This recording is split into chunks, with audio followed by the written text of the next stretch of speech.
निधि, यह स्टोल ले ले, रख लो, बाद में अपने बैग में डाल लेना। उफ, बैग में क्या, और सामान कम है जो इसे भी मैं ढोती फिरूं।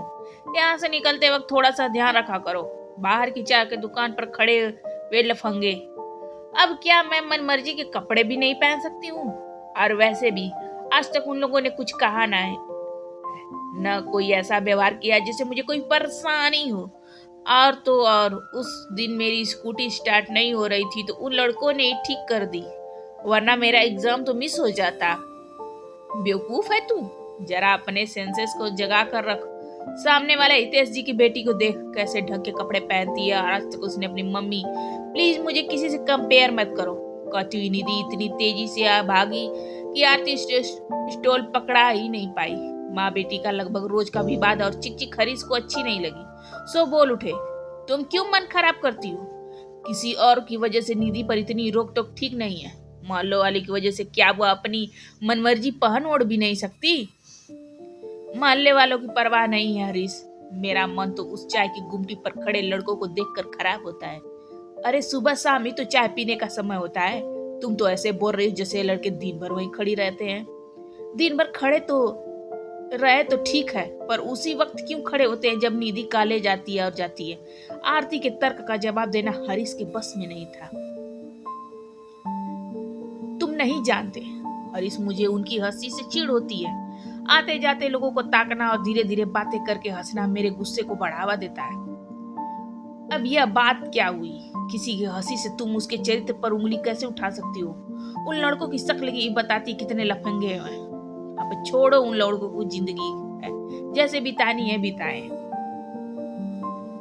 मुझे उनकी जिंदगी से कोई लेना देना नहीं है। लेकिन उनके जीने का ढंग की आज खुद तक पहुंचने लगे तो कोई क्या करे? बाहर चाय की चुस्कियां लेते और एक दूसरे के हाथों पर हाथ मारकर हंसते उन लड़कों को देखकर आरती का मन घृणा से भर उठा था। बात बदलने की गर्ज से हरीश बोले, आज मैं फ्री हूँ, तुम बहुत दिनों से हिमेश जी के यहाँ जाने को बोल रही थी।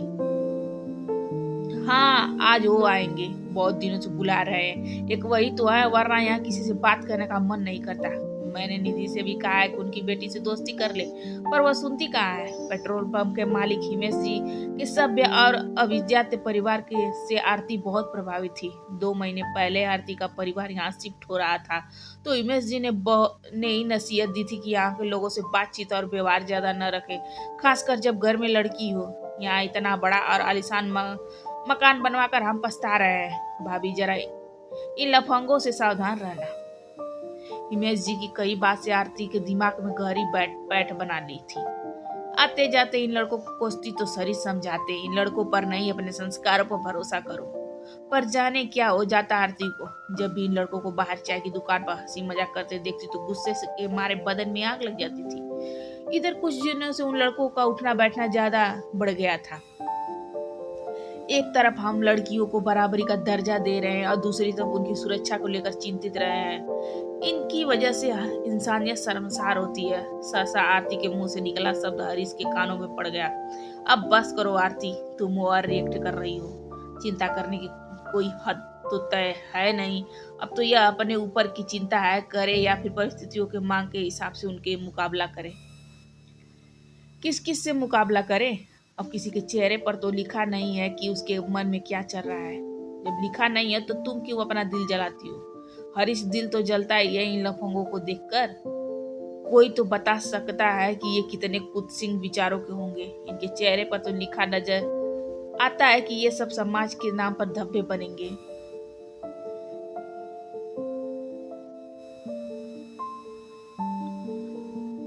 अच्छा, यह बताओ, अभी के लिए कुछ भेज रही हो या नहीं?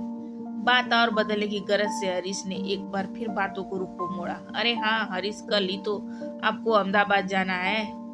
मैंने कोई तैयारी भी नहीं की है, आज मट्ठी और लड्डू बनाऊंगी। क्या बताऊं, निधु को अकेले छोड़ नहीं सकती, वरना मेरा भी मन था कि अभी से मिल जाती। आरती का मन अभी को याद कर भीग सा गया। ढेर सारी चिंता आंखों में समाये आरती उखड़ी हुई थी।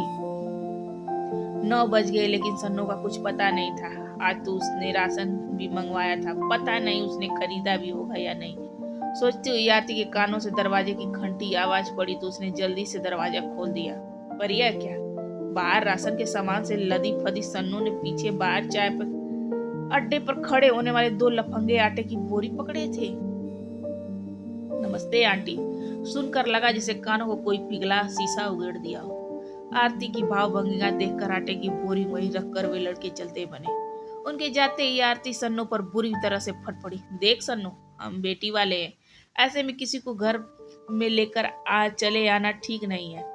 मेम साहब, हम बेटी वाले हम भी हैं, इतनी तो पहचान हमें भी है। आदमी को आदमी से समझना सीखो, सन्नो बड़बड़ा रही थी। उसका मूड खराब करके आती अपने काम को बढ़ावा नहीं चाहती थी, सो बात को वहीं छोड़कर नरमी से बोली, हमारी जिंदगी से निजी दुश्मनी नहीं है। निजी दुश्मनी तो नहीं है, घर में लड़की है तो चिंता बनी रहती है। तो खुद ही देखिए, ये लफंगे से लगने वाले लड़के सुबह शाम यही खड़े रहते हैं आटा मारते हुए। सनून का, ये बच्चे भी हमारे आपके जैसे परिवारों से हैं, अकेले रहते हैं, पढ़ाई करते हैं, थोड़ा बाहर हंस बोल लेते हैं तो क्या हुआ। ये लड़के यहाँ के नहीं है क्या? नहीं, कोई कोर्स कर रहे हैं। तू इतना सब कैसे जानती है? इनके लिए शाम की रोटी मैं ही बनाती हूँ। स्कूल आने के बाद तो आरती का मूड ही खराब हो गया। जाने सन्नो ने उन्हें क्या क्या बताया होगा। दूसरे दिन हरीश अहमदाबाद चले गए तो आरती ने खुद को घर में कैद कर लिया। ऐसे में सन्नो एक ऐसी खबर लाई कि आरती का दिल और दिमाग दहल गया। मुंह अंधेरे नुक्कड़ पर कोई एक लड़की को कार में धकेल गया था। आधे अधूरे कपड़े में उस लड़की को तमाशा बना दुनिया देखती रही। लड़कों के कहने पर सन्नो ने खुद की ओढ़नी सौल दी। चाय की गुमटी वाले अब्दुल चाचा ने आश्वासन पर ही उस लड़की को उन लड़कों ने अस्पताल पहुंचाया। बेचारे डर भी रहे थे, पुलिस थाने का चक्कर न हो। हिमेश ने तो दूर से ही हाथ जोड़ लिए थे। आप ही बताओ मेम साहब, आदमी आदमी की मदद न करे तो उसकी बड़ी बड़ी बातें किस काम की। हिमेश जी के पास दो दो गाड़ियां खड़ी रहती हैं, पर जरूरत की समझ साफ मना कर दिया। ऐसे मामले में सब डरते हैं, पर इतना भी क्या डरना कि आदमी से गीदड़ बन जाए। सब बातों के सेट है, सब बातों के शेर है, दम किसी में नहीं है। सन्नो ने अपने मन की भड़ास निकाली। उस बेचारी की दुर्दशा किसके कुकर्मों का नतीजा है, कौन जानता है। आरती का चेहरा पीला हो गया। दूसरे दिन शाम को आरती घर से बाहर निकली तो हिमेश जी मिल गए, हमेशा की तरह चिंता में लीन। देखते ही बोले, भाभी जी सुना आपने कल क्या हुआ था? जी, सन्नो ने बताया था। मैं कहता था ना कि आजकल जमाना लड़कियों को बाहर निकलने वाला नहीं है। मुझे देखिए, दो दो गाड़ियां घर में रख छोड़ी है, मजा ले जो मेरी बेटी अकेले दुकेले कहीं निकल जाए। मैं तो कहता हूँ आप भी अपनी बिटिया को यूं अकेले बाहर दिया न जाने की। गाड़ी नहीं है तो कम से कम ऑटो कर दीजिए। 4-5 दिन पहले उस स्कूटी भी शायद खराब हो गई थी। आरती समझ गई थी उन लड़कों को निधि ने की स्कूटी स्टार्ट करते देख लिया था, और अब वे एक अच्छे पड़ोसी होने का फर्ज उनके दबे ढके शब्दों से उसे आगाह करने की कोशिश कर निभा रहे थे। आज न जाने क्यों आरती जी को हिमेश की बातों से कुछ कोफ्त सी हुई। उन्हें लगभग टालती हुई सामने बने पार्क की बेंच पर बैठ गई। सुबह से जी मिचला रहा था, शायद कल रात कोई घटना उस पर असर किया था। तभी हिमेश जी की पत्नी अपनी बेटी सुप्रिया के साथ आती दिखी। वहां खड़े दोनों लड़कों ने उसे अजीब नजरों से देखा, फिर मुंह घुमा लिया। आरती ने आज तक सुप्रिया को किसी से बात करते नहीं देखा था। हिमेश जी ने बताया था कि उनकी बेटी रिजर्व स्वभाव की है। अरे भाभी जी, आज अकेले? भाई साहब नहीं दिख रहे हैं, अहमदाबाद गए हैं। चलिए, किसी चीज की जरूरत हो तो बताइएगा। कर्तव्य पूर्ति करके हिमेश जी की पत्नी अपने घर के भीतर चली गई। सामने चाय की गुमटी में बैठे उन लड़कों की ओर आरती की नजर गई। लड़के, हाँ लड़के ही तो थे, जाने क्यों लफंगे शब्द की अनुगूंज सुनाई नहीं दी। पार्क में खिले गुलाब के फूलों की ओर हाथ बढ़ाते बच्चों को माली ने डांटा। आरती की नजर उन फूलों की ओर गई। एक दिन सुबह की सैर करते हुए उसके आंचल के कांटे अटक गए थे। तब से वह सावधान होकर वहां से निकलती है, लेकिन आज कांटों से ध्यान हटकर छिपे फूलों की ओर चला गया, जिनकी महक उनके मन को छू कर निकली थी। आज शाम कुछ नई सी थी, किसी की हंसी कानों में चुभ रही थी। आरती ने एक बार फिर ध्यान से उन लड़कों को देखा। कर इन लड़कों द्वारा अनजान लड़की के प्रति दिखाई संवेदनशीलता ने साबित कर दिया कि संवेदना किसी खास चेहरे और अस्तर की मोहताज नहीं होती। आरती यूं ही बैठी रही। करीब आधे घंटे के बाद उठी तो ऐसा चक्कर आया कि होश न आया। आंखें खुली तो देखा डॉक्टर सामने बैठा था। चलिए, आपको होश तो आ गया, अब मैं चलता हूँ, चिंता की कोई बात नहीं, मुस्कुराते हुए डॉक्टर ने आरती से कहा। ये लड़के मुझे अपनी बाइक पे हवाई जहाज जैसी स्पीड में लेकर आए थे। मम्मी, आपकी तबीयत ठीक नहीं थी तुम बता देती। केतन और सुनील नहीं होते तो आज पता नहीं। नहीं, मैं कैसे मैनेज करती। इन बेचारों ने मेरी वजह से खाना भी नहीं खाया है, तब से यहीं भूखे बैठे हैं। कौन? आरती अवाक सी उन केतन और सुनील के नाम वाले लफंगों को देखती रही। निधि ने धीरे से आरती के हाथ को दबा दिया। उसे डर था कि इन बेचारों के प्रति चेहरे पर नफरत न आ जाए। आंटी जी, आज हमारा पिक्चर देखने और बाहर खाने का प्रोग्राम था, इसलिए सन्नू दीदी को मना कर दिया था। हम जाने ही वाले थे, लेकिन आप अचानक गिर गईं। सोच ही रहे थे कि क्या करें, तब तक दीदी आ गई। उन्होंने बताया कि आपको स्पॉन्डिलाइटिस की वजह से चक्कर आ जाते हैं। गिरने की वजह से आपके सिर पर चोट लग गई तो हम घबरा गए थे। आज तो तुम लोगों को खाना भी नहीं मिलेगा। कोई बात नहीं, केतन की मम्मी के बनाए लड्डू, उन्हें खाकर हमारा काम चलेगा। आरती ने पूछा, तुम लोग यहाँ अकेले रहते हो? आंटी जी, यहाँ पास गली में 4 लड़के के साथ एक कमरे को साझा कर रहे हैं। हम दोनों बीटेक और वे दोनों लड़के एक टेक्निकल ट्रेनिंग कर रहे हैं। इम्तिहान खत्म हो गए हैं पर घर नहीं गए। यही 3-4 घंटे टाइम पास नौकरी में समय बिता रहे हैं। जेब खर्च निकल आता है, मतलब किताबों वगैरह के लिए। सुनील ने सफाई दी।